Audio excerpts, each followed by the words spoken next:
We don't have to be flexible, but the option of not being flexible is they ain't going to put up with your crap and they're not going to work under certain conditions because they don't have to.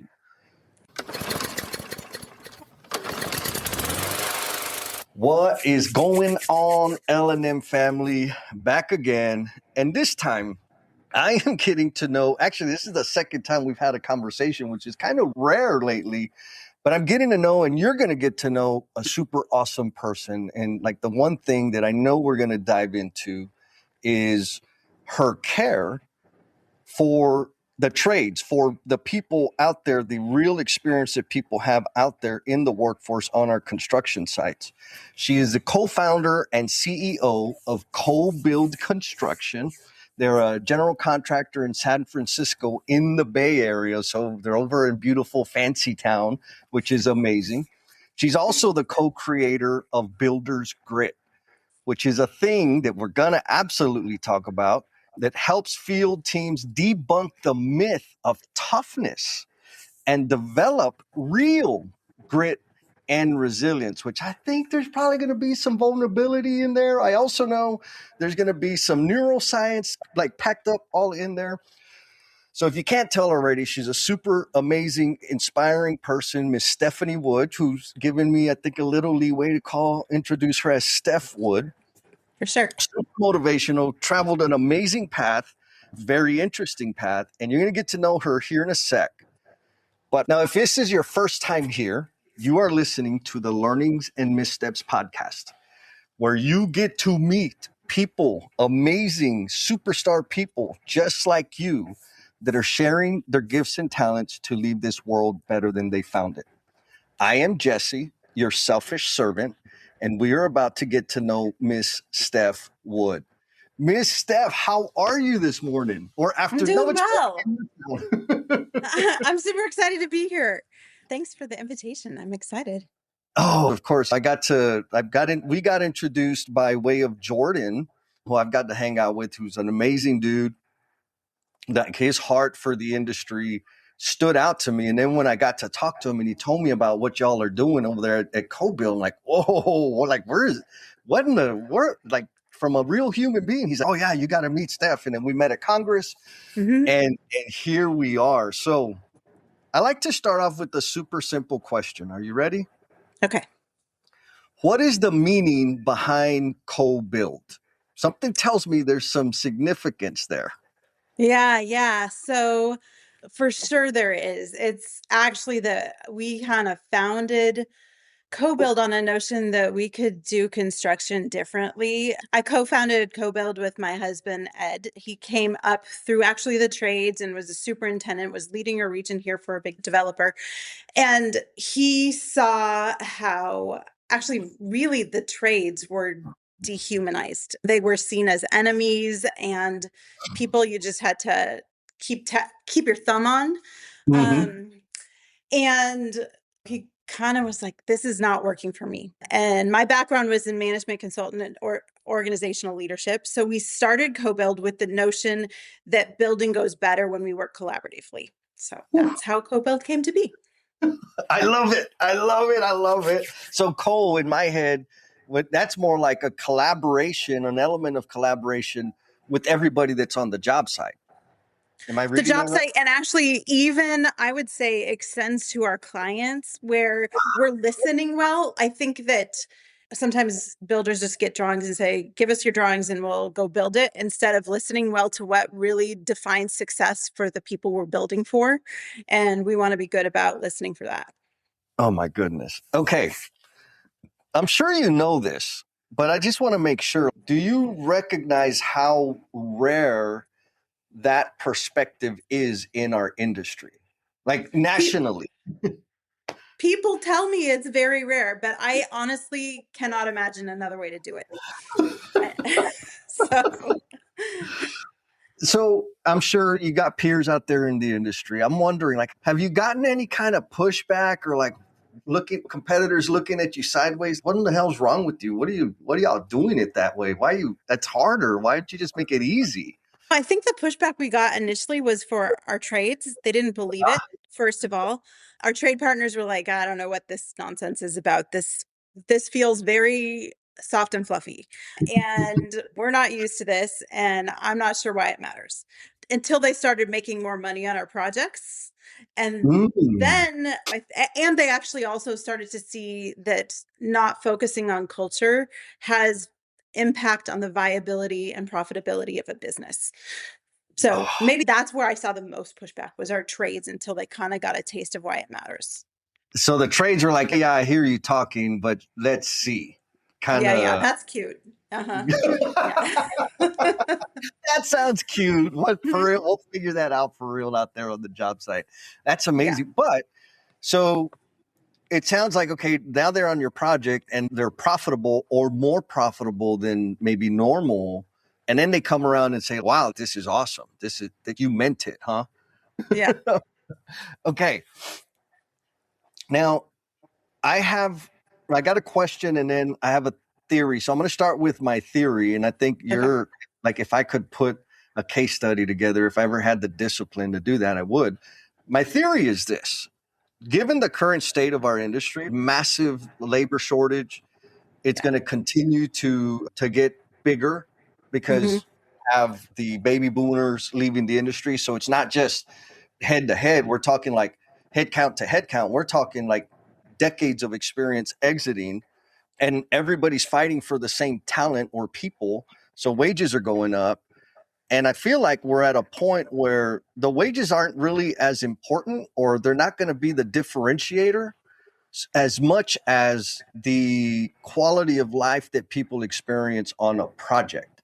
Meaning, when the decision makers within that project team and in Shangri-La within the construction company are really invested in appreciating the people, those firms and teams are going to win. They're going to win the talent game. What do you think about that? I mean, we're betting on it. So Yeah. I've pushed all my chips on in for that. We're betting on that that's the case, that if we treat people with respect, we'll get the highest, best quality folks on our projects and we'll just build better. And Ah, then, nice. yeah. Okay, and so in terms of, let's say, I'm gonna say I'm dumb. This is the way I think. Like first date, second date. First date, they get on your project, they experience, sure, that's cute, and then they're like, oh wow, this is different. Second date, maybe that's the second project. Maybe it's negotiating change orders. Do you see? Do you are you able to feel or sense that you're getting some kind of preferred pricing based on their experience that they had with you before or their first experience?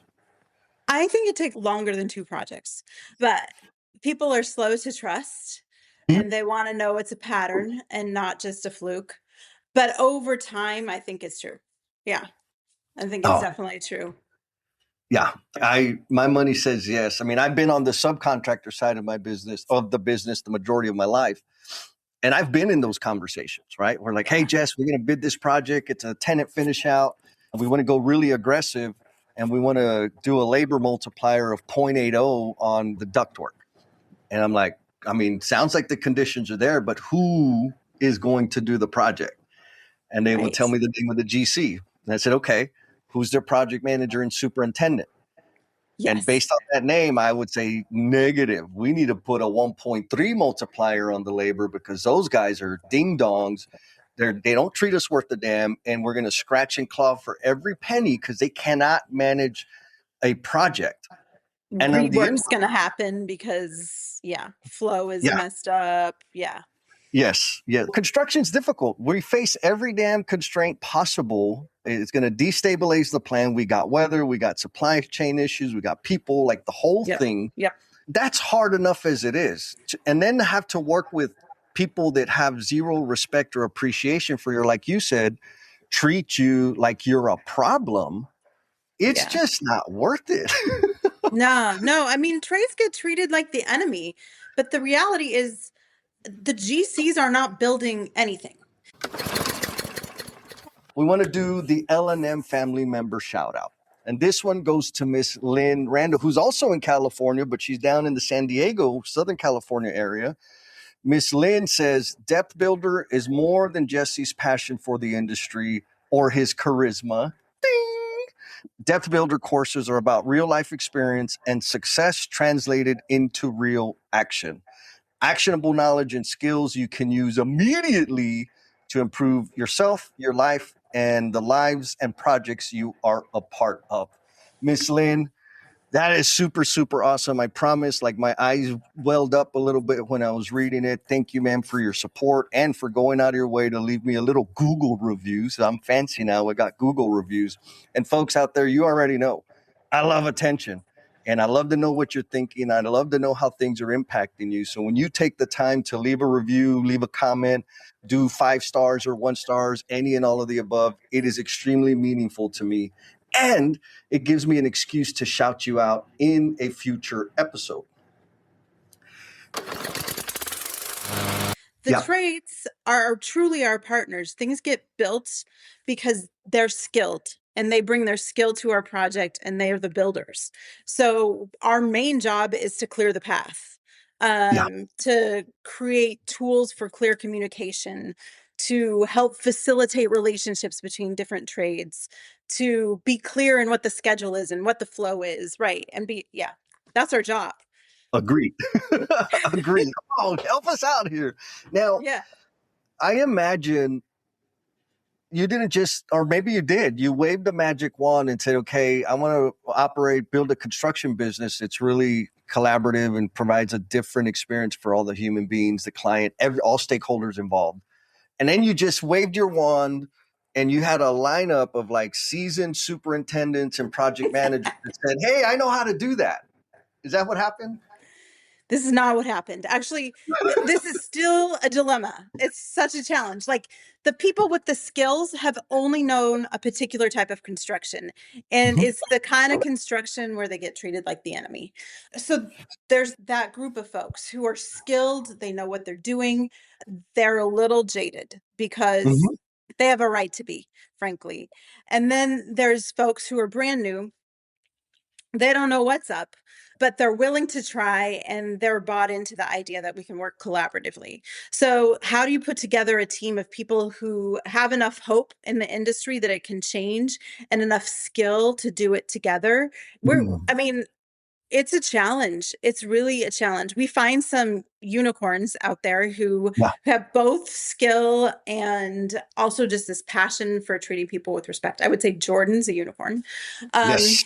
And he will make you an AI image to prove it. I'm sure. Oh, we got to see that. But there aren't that many out there. So part of our job as a team is to cultivate those people. And we have a rhythm of regular all hands meetings, which are totally leadership. It's basically, if you come to CoBuild, you're getting a graduate school degree in leadership because you might be skilled in construction as absolutely completely necessary, but there's also construction and building well is ultimately about building people well. And those are skills that aren't usually taught to people who have a background in construction. So we do it weekly, really. Wow. Yeah. Wow. Yeah. And when you're bringing in like experienced hires, what's their response to that? Well, we've gotten good about asking good questions before we hire people because it's not for everyone. Some people, that pivot is too big Too hard. and they're not willing to do it and they just want to finish out their career in what they know. So we do our best to not even invite them in because they won't be successful here. They just won't. So after we sort of do our initial investigating, and we've gotten pretty clever about that. We don't always get it right, but we get it pretty close to right. Then it's still a shock to the system. I would say almost everyone who has a background in construction is a little bit of a shock to the system. But what they find is that they're in a place where like there's a little bit of room to make a mistake, to figure it out, to try new things. We're trying to get people to be able to tolerate a level of risk because we know that they begin to believe that they're just not going to have their feet chopped out beneath them. So yeah. Well, I love like the tolerating the level of risk, I think is massive because I'm a lean construction psychopath, right? I got introduced to it back in 2000 and I just wanted to lean everybody. And I would judge people, right? Like, why don't you just do this thing? This thing is better. This thing is easier. And when I say lean, there's a lot of tools. I know y'all are engaged in, rather, y'all already had the DNA and now you're putting, maybe adopting and incorporating some things that are in the lean world. So you have the heart and the philosophy already before the branded stuff that comes from lean. Anyways, what I finally had to come to terms with was I'm coming to people and telling them that I have a better way, which is not a good approach. Number one. Number two, because that has a demeaning effect, right? If somebody comes to me and tells me, "Hey, I see what you're doing. I got something better." I'm like, what? I'm less than all of a sudden, and not on purpose, but I'm minimizing all of the experience they've cultivated or fought and clawed the hard way. And so I struggled with it too. I remember one of the project executives came out to my job site and said, "Hey, Jess, we're launching 5S and we're gonna use your project as a case study." And I said, "You can 5S yourself back to the damn office." And I didn't say it that nice, right? I didn't have time for that. And so the risk for folks that have a lot of reps out there, have run projects successfully, got promotions, got all the accolades and the big sexy jobs, is that they have a method that works. They have a history and data that says this produces the outcome. You want me to do it this way that is like 180 degrees from how I've typically functioned? It's a huge risk for them as an individual. For sure. And so For sure it is. it sounds like y'all are like recognizing and embracing that in maybe two forms. First, coming up with the methodology to identify people that can be successful in your system, and then giving them some space to fail and do it wrong and mess up and be messy, but work progress over perfection type thing. Am I reading that right? Yeah, I think that's one of the things that people say is a distinctive when they come here is like our tolerance for risk, our tolerance for people to try a new thing and see if it works. Yeah. Because, we're entrepreneurial at the end of the day, and you have to tolerate a little bit of room for, let's try something new. So let's see if it's better. And then not just tear people apart when it didn't work the first time. Yeah. It's like, okay, that we learned a lot. That was a good experiment. And we're going to rally the troops. We're going to fix the mess and we're going to do it again, bringing what we learned to the next round. Yeah. Yeah. Yeah. I love it. And I'm going to add, and this one's really for all the L&M family members here that have all the highlights like I do. I bet I got some highlights myself. Yeah, the highlights. We got it going on, right? It's easy. And I've said it in the past, and I hear a lot of people say it now. It's like this generation, wah, wah, wah, wah, wah. Right now, they were saying that when I was 18 out in the field. So that's a legacy complaint or excuse. But like for real, with one thing that it kind of bugs me, but I super, super appreciate is like the folks that are in their first 0 to 5 years in our industry now, they are extremely skilled at advocating for themselves, which was a skill I never had. And as irritating as it is, it's what it is. And so we need to be flexible and like flex to appreciate that and bring them in. And even worse, like here's the reality. We don't have to be flexible, but the option of not being flexible is they ain't going to put up with your crap and they're not going to work under certain conditions because they don't have to. And so are you seeing that?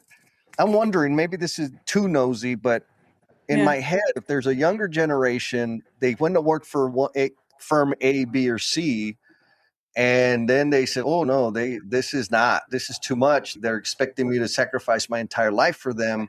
Then they come to you and say, "Oh my God, this is exactly what I need." Are you seeing any signals like that? Yeah, I think so. I actually do think so. One of the things that we know from the research is that people's performance goes down after 50 hours a week. Yeah. Like exponentially. I know Yes. it anecdotally from living that I Yep. get more done in a good 45 hours than I do in 65 for sure.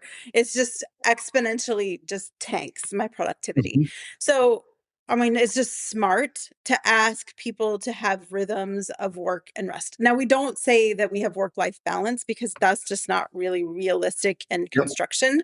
It's not, but it is important to cultivate habits of rest and work from a place of rest, not always just grind. That's the toughness that's actually not tough at all. Ooh, fake tough. Yeah. Ooh, so we're going to get into that.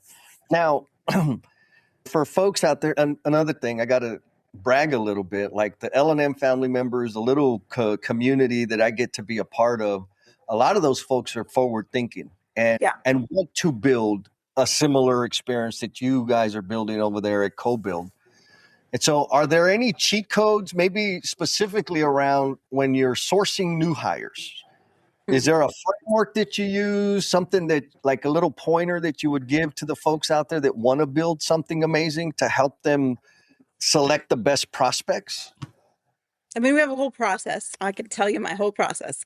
We don't interview people individually. So we have a couple people where,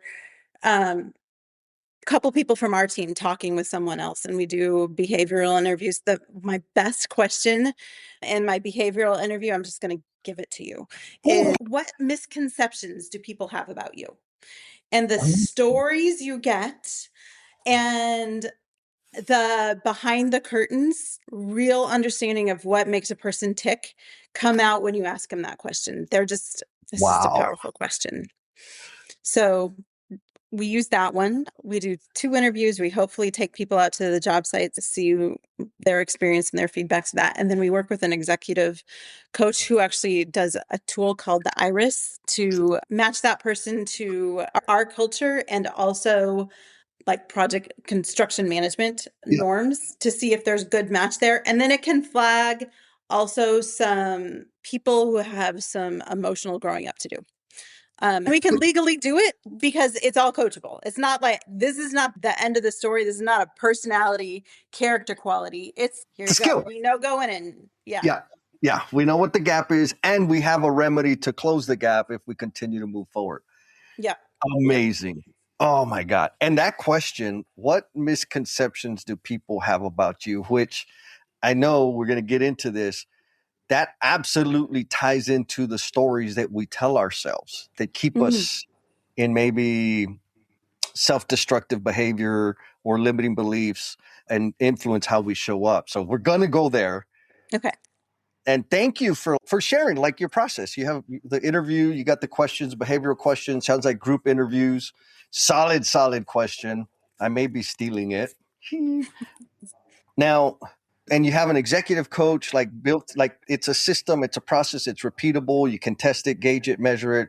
Mhm. Genius.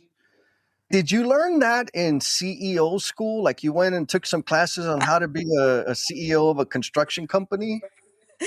Yeah, no, that I learned in the school of hard knocks. Ah, I okay. have paid my tuition.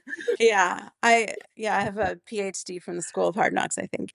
So we did it wrong. We've done it wrong before. It doesn't serve anyone. That process came about because we had to get better. I did nerd out a bit, do a lot of research on what works, and we sort of felt our way through it too. So it was both organic and sort of systematic. And that's what we came up with to work. Yeah. Okay. Good. So iteration. You had an idea, tried it, not producing the outcome, tweaked it, adjusted, learned, tweaked it, adjusted, learn, and you're where you're at. Yeah. Which what I love about that is there was a time in my life when I'm like, man, CEOs just know all the answer, right? All the fancy people know all the answers. And then as I progress in my career, I'm like, oh, They're just nobody knows. people. We're figuring it out. Like we're all kind of figuring it out. This is awesome, and I think that's important. Like for the L&M family member out there, like nobody knows.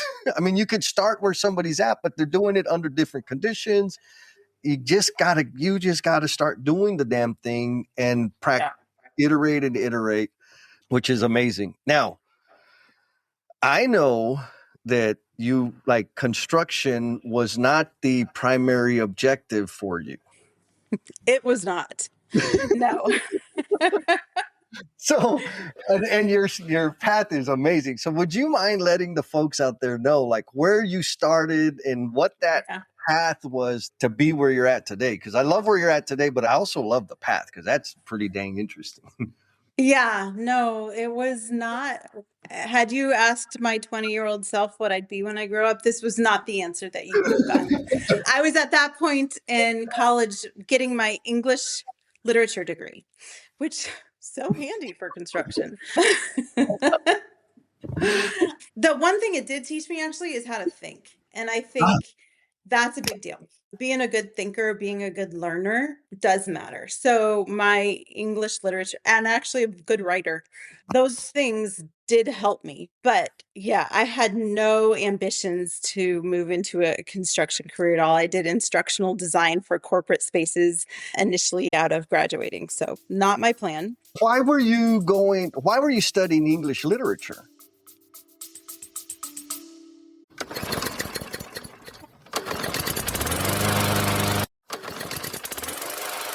2026 is right around the corner, and I want to help you make this year the year you finally put yourself first. How? With the Self First Framework. There's a full half-day webinar that's going to give you the tools and the tactics to plan effectively, to finally make room for yourself in your schedule, and to execute daily so that you can dominate the day. I know 4 hours is a big commitment, so maybe you want a little more intel before you like go all in. And that's perfect because I got a sweet little webinar that you're invited to. There's a link down there in the show notes. Pick the date that works best for you. Sign up for the webinar and let's do the damn thing.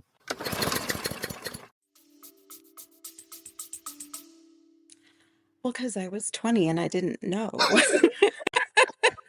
I mean, I liked reading. That Yeah. literally, that is how I picked Wow. when I was 18. I didn't know what I wanted to be when I grew up. I found out I was good at writing and I like to learn. And as it turns out, I'm a pretty good teacher. So I fell into instructional design after that, which was fun. And I had a knack for it. So I did that.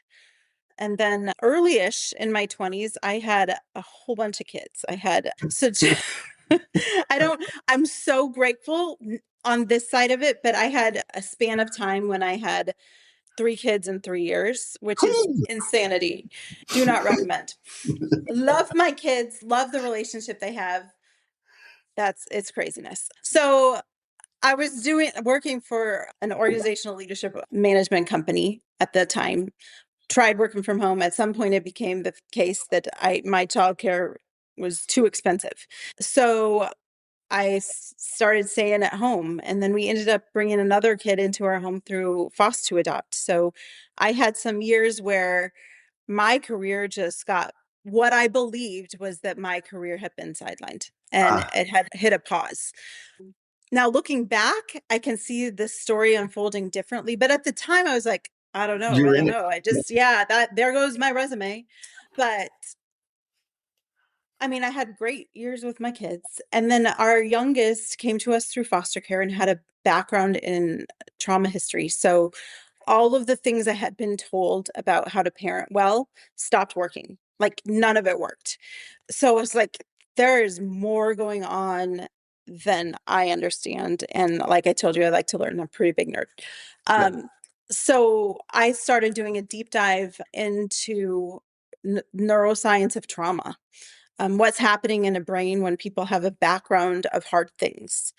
Mm-hmm. And I started looking at like early IMPB research because what I knew about parenting wasn't working and I needed a totally different model. And so we became trauma informed parenting. And the funny thing is, we became way better parents for all of our kids through that. And then I ended up working with the University of Wisconsin on a program that they had to train practitioners on the neuroscience, what happens when kids have encountered hard histories cause brain differences. Yeah. So I nerded out there and I didn't know how that would feather into construction at all. Well, I didn't have any notion that it would, but a few years went on. I started doing some leadership with a nonprofit. I kind of always end up falling into leadership roles.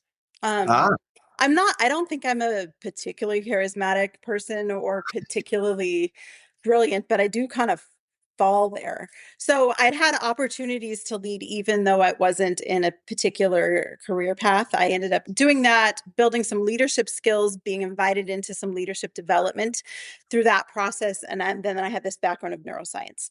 About that time, my husband was like, I can't keep doing this. We're like barely making it. and he's working 60 hours a week. We don't Oh yeah. see him.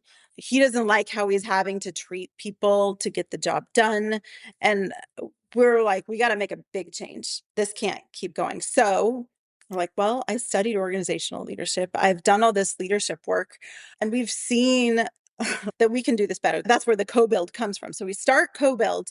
And what I find pretty quickly is all that work I did to be trauma informed directly applies, because the reality is what happens when you're in the trades or when you're on job sites, you basically get really beat up. You get really beat up over the years. And the neuroscience of trauma actually applies there. And what does it look like to actually heal up some of the stuff that happened and create a new way forward became part of who we became as co-build. So Yeah. Oh, so much there. Definitely want to go. We're definitely going to talk a little bit more about the trauma element, because I'm with you. And it's like different levels, right? And as a trades professional installer, there's some neglect and abuse that comes with that from the job site, from the office, right? Like it's coming from mhm. everywhere. And honestly, I'm going to say this: it's not exclusive to just craft workers. I think No, every no. human can be exposed to it. I'll say that. But I care more about me and my friends, so that's who I'm going to focus on. Yeah. Now, as a subcontractor, like now I'm not the installer, maybe I'm the foreman or superintendent. There's another flavor, if you will, of neglect and abuse.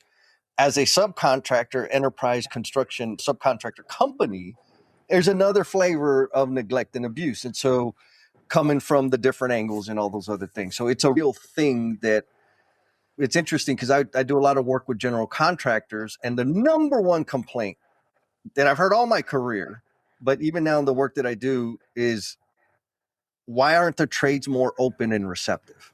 And it's, well, let me tell you. They got Which a goes story, back to the man. They trauma got thing. stories.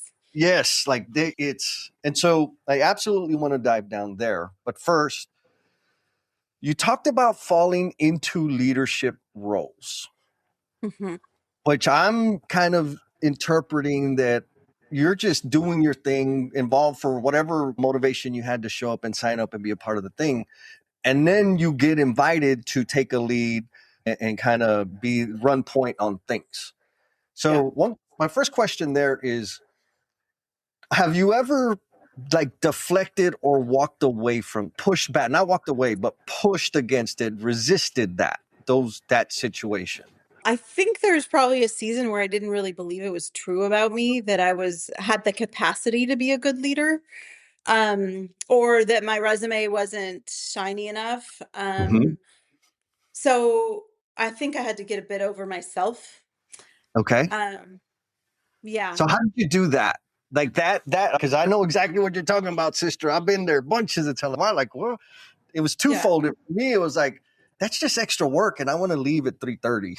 That was one part. But the other part was like, why are you asking me?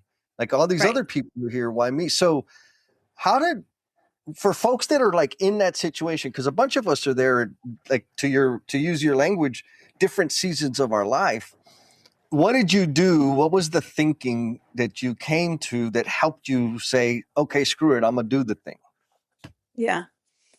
Well, I think there was a pivot for me where I learned that leadership can be learned, that it isn't like someone woke up and is brilliant at this, that they just are natural born CEOs. It's Right. I There's skill and there's reps and there's practice. And I found out that I kind of liked this stuff. Yeah. I love learning about how people tick. And then I think it became the pivot was, oh, you can just learn this stuff. Like you can learn anything else. So you can learn to do a good job at this. And maybe have a little, like, I'm kind of good at it naturally, but you don't even really have to be. You have to be intentional about being a learner and humble enough to say, I don't know how to do this yet, but I'm going to figure it out. So I think that was the pivot. And then I put my name in the hat a few times, which felt Ah. really scary.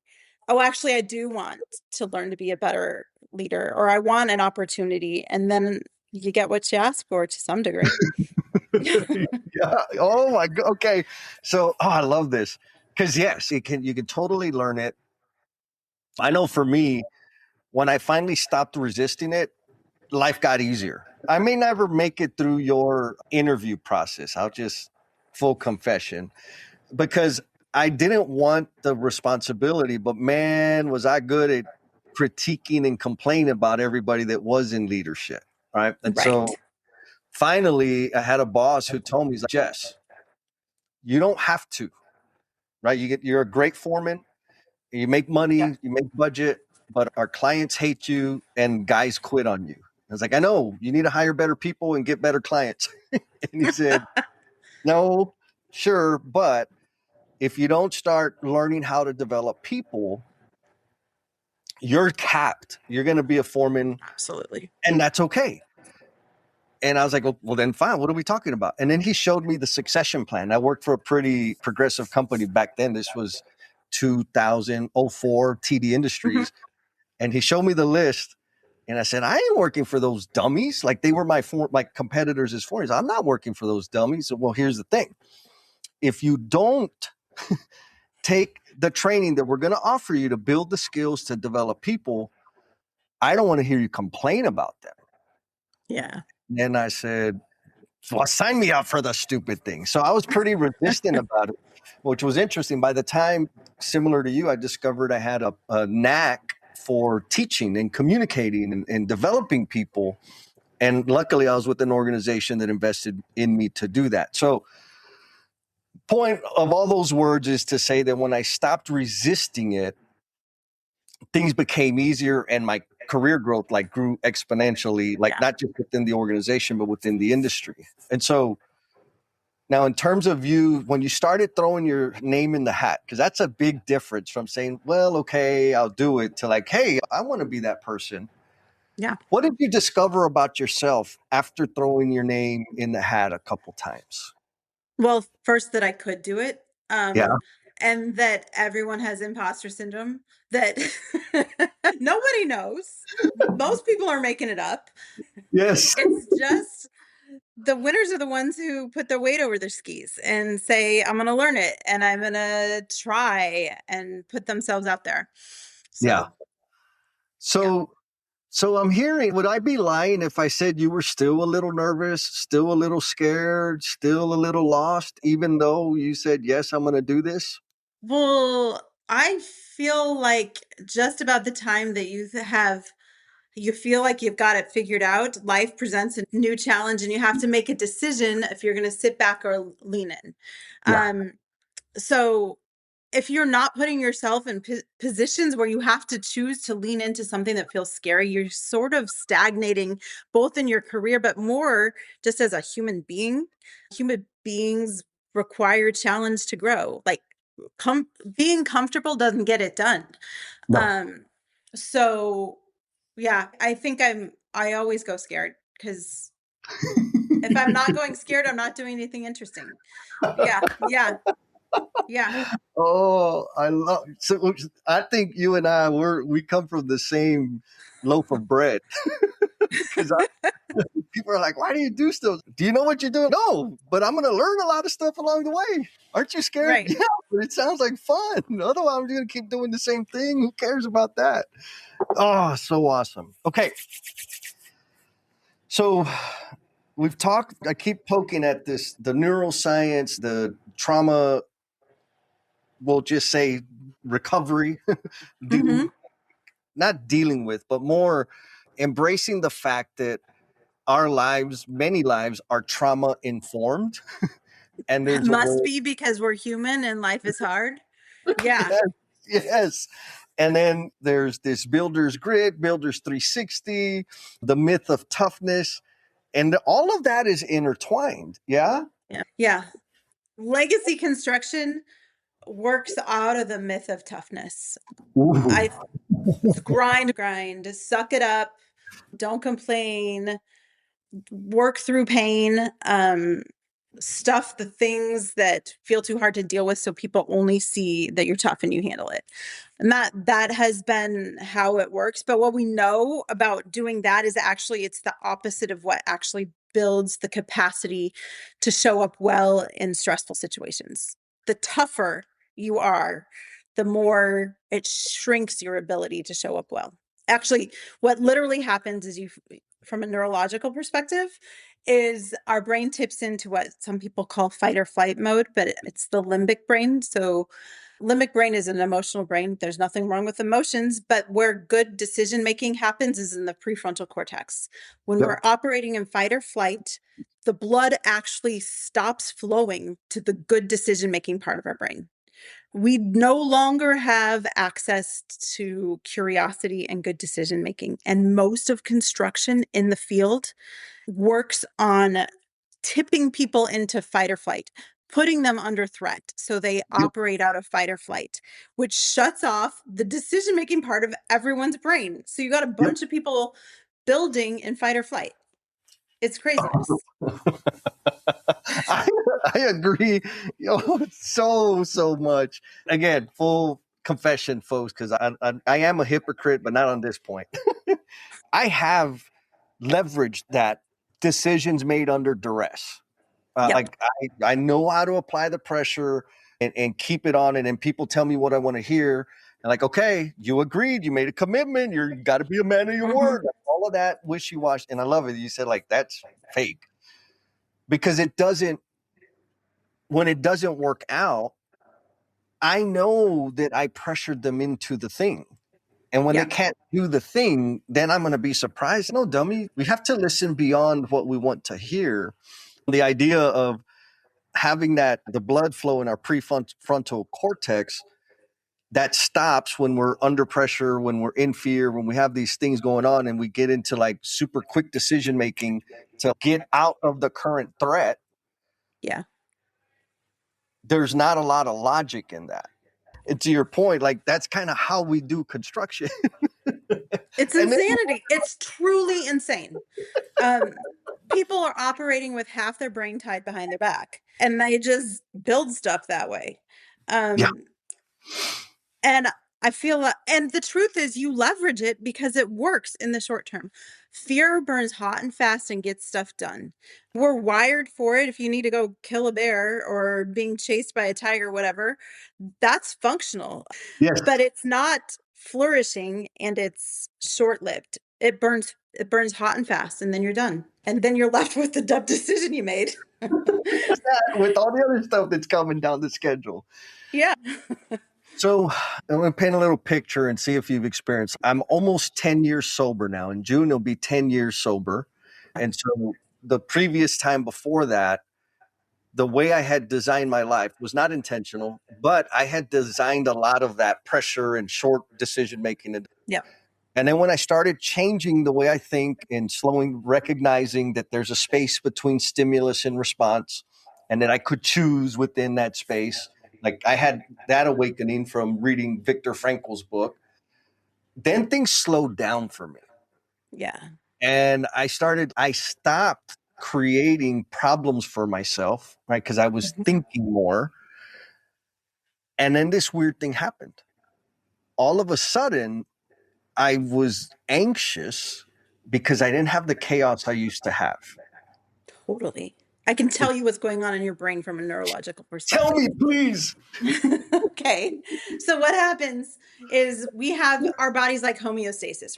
We operate well, have a high sense of well-being in this space where we're regulated. We have access to both our limbic brain and our prefrontal cortex. We're thinking well. We can listen to what our emotions are telling us, right?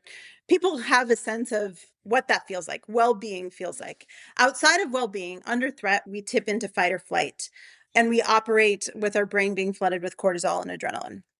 If you go a long time under cortisol and adrenaline, something else happens. You burn out your adrenals and you tip over outside of that into shutdown, a parasympathetic response. And it's literally your body preparing to die.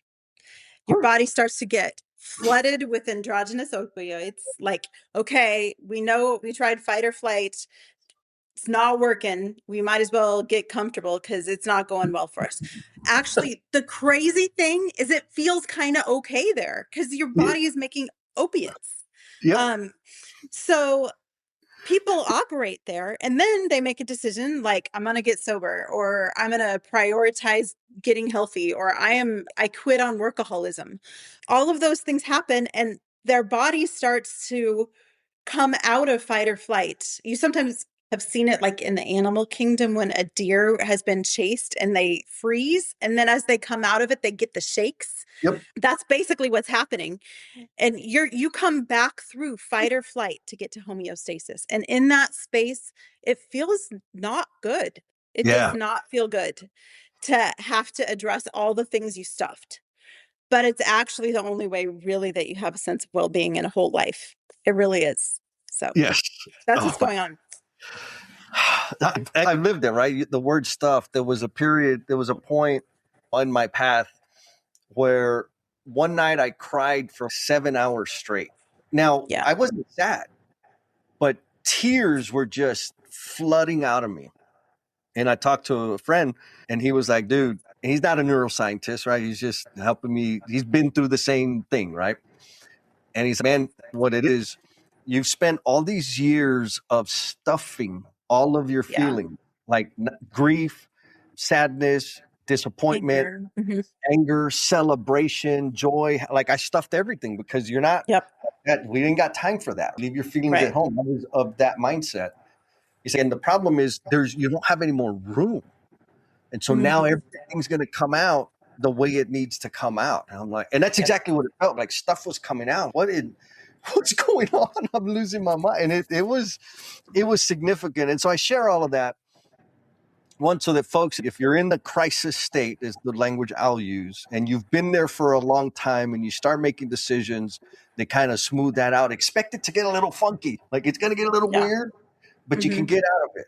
Now, what I'm ultra, not just excited about, but impressed and in love with is that you have created or co-created something that addresses the trauma and this whole transformation for construction professionals. Yeah. Yeah. Please tell the world what that is, because we need it, sister. Honestly, I have a son he's an amazing superintendent, but I had some misgivings about having him in the industry because I did not want for him what I had seen. I thought we have got to change this. I want my kid to have a whole life and a life of well-being. And if we keep going down this path where we expect people to live in shutdown, then that's not a life I want for my kid. Love it. So out of that and the work that we felt really truly called to came this grit and resilience cohort that we've taken people through. So builder's grit. The idea is grit is the capacity to tolerate stress well and not be pushed, what we can call sometimes our window of tolerance, not be pushed outside of that very easily. We have access to a prefrontal cortex under stress. And that's a skill that you can develop and grow so that you can tolerate more and more stress.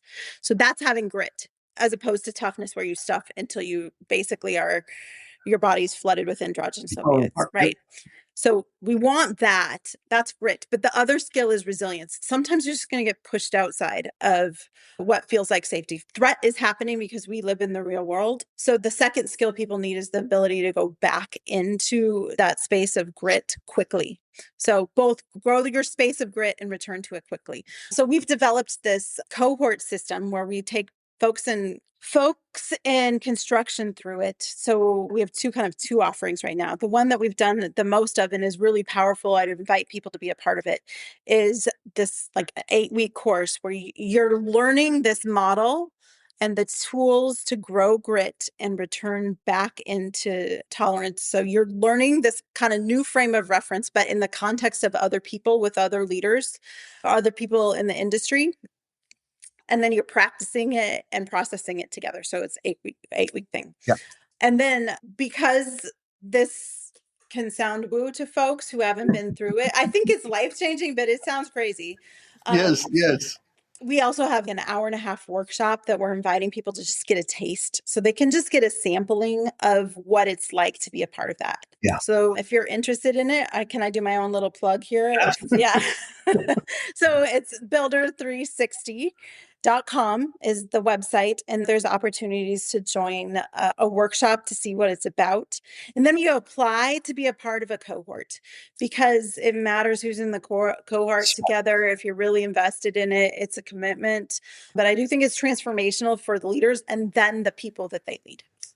I love it. Okay, so folks, you heard it, builders360.org or Builder .com. 3 BLDR360.com. So Builder Dang. 360. BLDR360.com. Folks, y'all already know, sign up. Sign up for the webinar, the 1.5 hour thing, and then register for the full day thing. All my leaders out there, my movers and shakers, my make it happeners, you need to sign up and do a test drive and then recommend it to your firm and the people in your industry because we got to Yeah. make it. Would I be wrong if I said we're all dealing with some degree of trauma? I don't think that if you're over about 2 years old, I think that you can say that's true. You just don't end up an adult in the world without having gone through something that is what would scientifically be framed as trauma, which is basically when you're pushed out your capacity and you feel all the way alone. And that Yeah. happens to people. It Yes. applies to everybody. And it doesn't have to be dramatic. It can be just life. It also can be really dramatic. Yes. Yeah. No, totally. I mean, I've had, we'll say, debates with people about what trauma is and what trauma isn't. Or I love this phrase. I've been in conversations that are like the trauma Olympics. Yeah. My trauma is worse than your trauma type thing. Your trauma is Yeah, not yeah, that yeah. because it's not as juicy or dark as mine is. And like I recognize, or rather, I've chosen to believe that it's relative. Like the worst thing that's ever happened to me is the worst thing that's ever happened to me. And it's the same for everybody else. And so, from that perspective, they don't have to have been wrestling with addiction Right. to have experienced a rock bottom, right? Like it's Yeah. a matter of where we are. It's all relative. So, all that to say, folks, if you're over 2 years old, you've experienced some trauma and you should check this thing out. And now the 8 session deal, is that like a webinar or or do you fly us off to the Virgin Islands and we all kind of retreat out there? What does that look I like? wish. It doesn't seem too practical. So I would also open up some spots on a webinar for free. I forgot to mention this. If you're a listener to this podcast, I don't know the best way to reach out, but I can give you a coupon code Yeah, to join that. It might have to be in show notes, honestly. that would, Is that that's okay? Yeah. yeah, totally. Okay. I can give you a coupon code for folks that have listened to this podcast, are interested in learning a little bit about building grit, what the whole model's about. We'll open up some spots for folks who've listened and get a coupon Hey, code. we got the hook Yeah. over here. That's what Um, I'm talking about. yeah. So there's that. And then the cohort thing. It works like we give you some training. You're part of a cohort of 7 to 10 folks. It's not bigger than that because Yeah. it really is you're getting to know people. We provide you some content. You talk through it with your team of cohorts. It does require a certain level of vulnerability, looking at your own stuff, Yep. becoming self aware, but you're doing it in a small group of people. And as you work through it together, you realize, oh, everybody's in the middle of this stuff. It's not just me, which is one of the most important things to truly Yes. know. Yes. And then we give you stuff to practice. So we'll give you ways to grow your grit. There are practical tools for that. You go practice them for a week. We come back, learn a little bit more, and we process what it was like to practice those things, what worked and what didn't. And we do that over the course of 8 weeks. So, Oh my yeah. goodness. It's I'm all so online. We're doing it all online, 1.5 hour cohort, 1.5 hour oh, meeting, that's 8 an easy, times. that's a light lift. Yeah. Right? Yeah, Yeah, that that's partly we found that it works best when we see each other's faces. So you have to be on a Zoom meeting where there's few enough people that you can see everyone's face. Got it. So yeah. Oh, all right. Well, I'm interested, and I'll Yeah. I got to look into it. I'll apply. Now, I just want to Yeah. be clear. I'm not applying for a job because I don't think I will make that cut. But I'm applying Oh, you for would be hiring in a heartbeat. that might be difficult. I got some things, some issues that I haven't let go of yet. Oh Don't my we all? goodness. Yeah. Yeah. Oh, I love this so much. So again, I want to make 2 points, and then I'm going to make an exception. And usually I only have one closing question, but I'm going to have two this time. Okay. But before I ask those questions, the 2 points I want to make is, and one is just like want to say it. I wish I could say it in such a way that it would never escape your memory. But what you're doing, what y'all have done and continue to do with the, we'll say, purpose behind co-build of treating people better and putting like everybody, providing a different, meaningful experience is I mean, I've been in the industry since 1995.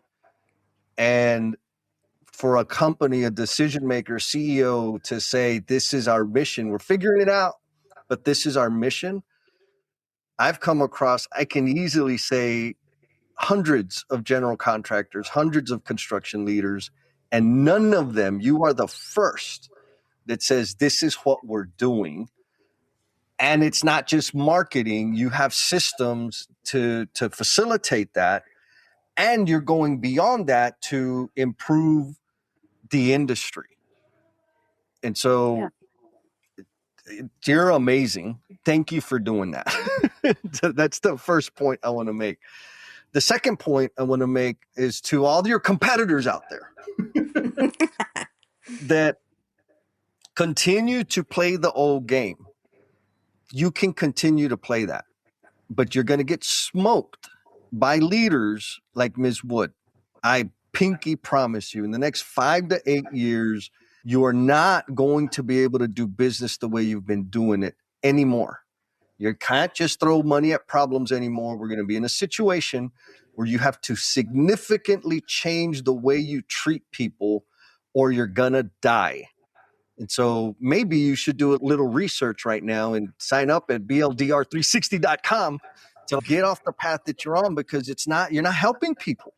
And I'm not talking to You're you. not helping yourself, frankly. It's miserable. I've played that game. I know how to scream and yell and cuss and throw hard hats at each other. I know how to play that game. But it was, for real, emotionally taxing. I did not like the person I was. It hurt my feelings that I didn't have friends, that I never got invited to lunch, that I didn't get swag from the other companies, but I was doing my job and I hated it. And then when I switched, I got invited to lunches, I had friends, I'd get swag, and it was so much easier. It was just a shift in my thinking. So there you go, folks. If you're mad at me, call my mom if you don't like what I said. So it is time for the two closing questions. You ready? Okay. Mm-hmm. Question number one. What misconceptions do people have about you? You threw it back at me. Yeah. I think people don't expect me to be the CEO of a construction company. Yeah. Oftentimes I'll walk into a room and they'll think I'm like a controller or the bookkeeper, and you're like, please do not let me touch the books. Exactly. So that would be disastrous for all involved. I think they're just not used to seeing, well, frankly, women in executive roles in construction companies. That's one thing. And the other thing is maybe I'm not that tough, really. I'm just committed to learning. So I can be a bit of a softie, but yeah. I love it. I love it. Well, and it's kind of changed. I've been in it since 95, but there was a period of time where the woman CEO was like never the face of the company. Yeah. It was for tax breaks and all of that stuff Mm-hmm. that comes with being a minority owned business and whatever. Yeah. I love that you're out in front and visible, like a visible representative of your company and the things that you're doing. And I know that it's going to inspire other women to get in front right? Because there's a lot of stuff in our head that says, no, I don't want it. Just get in front. It's going to be Yeah. okay. And you're doing it well, which takes us to our second question, which I think is going to be super massive just because of all the things that you're doing and the reasons you're doing them. Because anybody can start a construction business, but the reason you're doing it, I think, is just going to it's going to have impact. My money says it's having impact for generations right now, meaning the people on your employees, like your staff, are going home and being better for their families. And the people that are on your projects, the subcontractors, foremen, superintendents, because they're being treated with respect and appreciation, they're going home and being better for their families. And so you're already having generational impact with what you're trying to do. And my money says it's going to be exponentially greater as we go forward. So here's the last and final question. What is the promise you are intended to be? The mission of CoBuild is to create environments for people to succeed. I feel like my calling really is to create environments for people to flourish.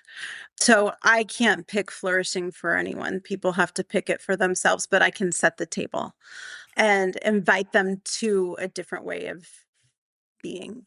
So I think that's my calling, is to create environments where people could choose to flourish. Oof. Oh, I love that. So you're not pushing them into it. Here are the conditions. I can help you, but you got to decide you want to come play. For sure. That's powerful because I'm the other way. I like pushing people over the edge. I do too. It just doesn't work. It doesn't work, but it's so fun. I have big sister energy, and so I've tried that approach. It just doesn't work that well. Oh, you're so amazing. Oh my goodness. Well, did you have fun? Absolutely. So fun. So fun. It was great to spend time with you. Likewise, likewise. Thank you for sticking it out all the way to the end. I know you got a whole lot of stuff going on.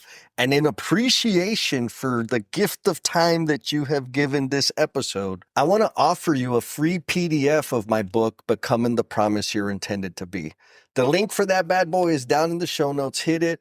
You don't even have to give me your email address. There's a link in there. You just click that button and you can download the PDF. And if you share it with somebody that you know who might feel stuck or be caught up in self-destructive behaviors, that would be the ultimate. You sharing that increases the likelihood that it's going to help one more person. And if it does help one more person, then you're contributing to me becoming the promise I am intended to be. Be kind to yourself, be cool, and we'll talk at you next time. Thank you for sticking it out all the way to the end. I know you got a whole lot of stuff going on. And in appreciation for the gift of time that you have given this episode, I want to offer you a free PDF of my book, Becoming the Promise You're Intended to Be. The link for that bad boy is down in the show notes. Hit it. You don't even have to give me your email address. There's a link in there. You just click that button and you can download the PDF. And if you share it with somebody that you know who might feel stuck or be caught up in self-destructive behaviors, that would be the ultimate. You sharing that increases the likelihood that it's going to help one more person. And if it does help one more person, then you're contributing to me becoming the promise I am intended to be.